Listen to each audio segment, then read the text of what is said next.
Hi, welcome to Blitzcraft and this week's short video edition of JMO. Today we're going to be talking about world building, but I'd like to touch on a couple of other things first. First of all, in my opening video I said that I wouldn't be doing any buildings. I'd like to correct that. I am going to show you how to build castles and towers and battlements, all sorts of things of that nature. What you won't see me do is like houses and inns and things of that nature. In future videos I'll show you kind of what I use for those, but there are people on the internet that are so much better at that than me that I'm not going to bore you with how I would attempt to do those sort of things, and I don't generally use my time for that kind of thing. Also, before I get started, I want to mention if you're a brand new DM and you don't have any miniatures, the best, cheapest spot I have found for them is Reaper Miniatures online. Go to their Bones collection. You can get some pretty good deals. They generally range $3 or $4 a piece, and they're pretty good miniatures. They do come unpainted, and that can be pretty daunting and tedious painting those little things, but the more you do it, the better you get at it, and it actually gets kind of fun once you've done it for a good while. Biggest obstacle to overcome with that is shaky hands, and my recommendation for that would be get yourself a real fine tipped brush and try and keep your hands from shaking. When at all possible, use your other hand or your arm to steady the painting hand. Okay, so on to world building. I'm not the best dungeon master in the world by any means. I really am only educated or versed in this second edition rules. I've had this book since I was 12 years old, and I have shamelessly changed the rules as I see fit. My favorite rule in Dungeons & Dragons is if you don't like a rule, get rid of it and add any rules you see fit. The important thing is your players have fun.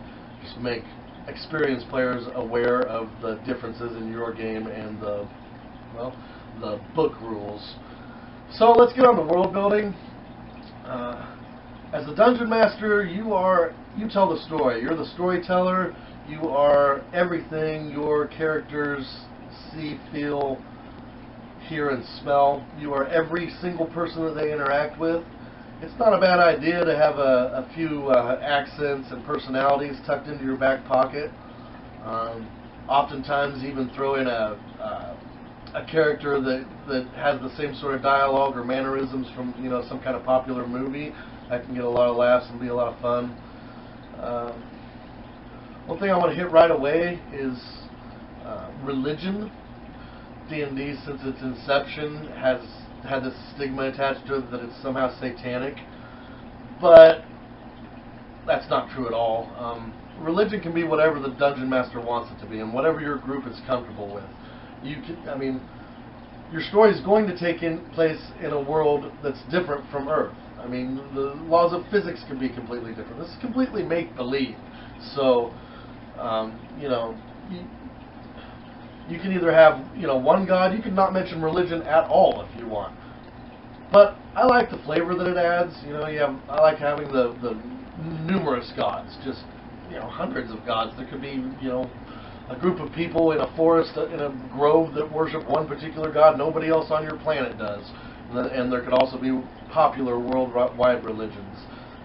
So it's all make-believe, and you just make what you want of it. Whatever you're comfortable with and your group is comfortable with religion-wise, go for that.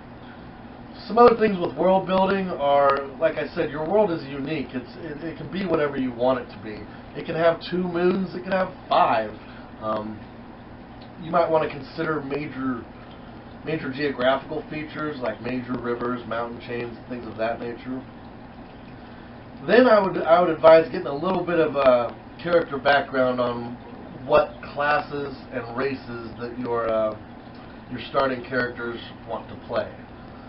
I prefer to have all my campaigns take place in the same world. That way I don't waste time thinking about a whole nother world, but I do have two worlds that I play in, that I dungeon master. So there's kind of 2 schools of thought when you're making your map. You're going to have to map something. My preferred method is to start with either the entire world or at least the continent, and think about all sorts of things, the major empires, the major monarchs, what wars are occurring. And I would use just a simple political map. These are unlabeled, but here's a simple political map that would be suitable for me to start with. Just something real simple where you've got that illustrates the various kingdoms and where different races might reside. And you know, the disadvantage to this method is you spend a whole lot of time thinking about things that may never come into play in your game. So you may waste some time with that. But I like having all this background information at the ready so that I can throw it into the game at any time.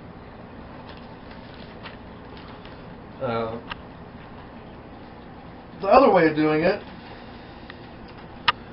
is you start with a smaller map. Now this one's geographical. Wherever you have your players start is going to have to be a geographical map. This map, though, could be political. So in this instance, the Dungeon Master starts with just this part of the land. I mean, I guess this part of a continent, I suppose. And he sort of builds the world as he goes. So you would ask your characters, get some background, what races and classes they want to be. This is going to be a map for the most recent group I started. It's a small group that just has a halfling rogue and a human ranger. And so I decided to have them start in this area here of the map. This map was illustrated by my co-dungeon master. And then I had him draw a blown up portion of that section of the map. So this is this small area here on the map. And I decided, since he's a human ranger, he's going to start off in the forest. And I put in a little halfling village here, and I put in some human settlements over here. And that gave me the basis to start the first adventure. I put in a few locations that the ranger would be familiar with in the forest here, and then a few things that the halfling would be real familiar with in these halfling lands. I decided that there would be a human monarch in these lands here, and that the halfling would be somewhat familiar with at least that these lands exist. If you have no experience, or you're just not very artistic with maps, I found that a site called Incarnate, I-N-K, Carnate, has a really good map generator for free. It only took me about 20 minutes to generate this map, and it's a real pretty map. I would highly recommend it. So, like I said, when you first start, you're going to have some kind of geographical features. You're going to want to know what kind of terrain your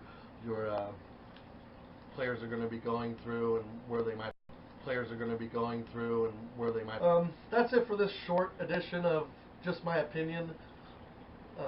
Next month's edition of Just My Opinion will feature character generation and gridded versus gridless. My next video will be a crafting tutorial on the trees coming out in the next couple days, I reckon. Thanks for watching. Please like, share, and subscribe. See you next time.